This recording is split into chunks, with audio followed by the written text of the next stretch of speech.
আসসালামু আলাইকুম রহমতুল্লাহ। আজকে আমরা শব্দে শব্দে 23 নাম্বার হাদিস শিখব। প্রকৃত ধনী আসলে কে? এটা জানতে চাইলে অবশ্যই 23 নাম্বার হাদিস জানতে হবে, শিখতে হবে। 23 নাম্বার হাদিস শরীফ, আল গিনা গিনান নাফসি, আল গিনা গিনান নাফসি। 23 নাম্বার হাদিসের শব্দের অর্থ হলো আল গিনা ধনবান হওয়া, আল গিনা ধনবান হওয়া, গিনা প্রাচুর্য, গিনা প্রাচুর্য, আন নাফসি আত্মা বা মন, আন নাফসি আত্মা বা মন।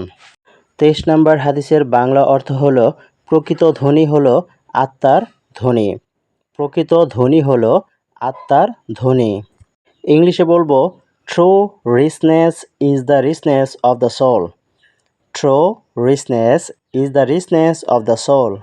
23 নম্বর হাদিসের ইংলিশ ওয়ার্ড মিনিং হলো ট্রু প্রকৃত, ট্রু প্রকৃত, রিচনেস সম্পদ বা ধন, রিচনেস সম্পদ বা ধন, ইজ হলো দা উক্ত, সোল আত্মা, দা উক্ত সোল আত্মা। আল্লাহ তাআলা আমাদের সকলকে এই 23 নম্বর হাদিসের উপর আমল করার তৌফিক দান করুন, আমিন।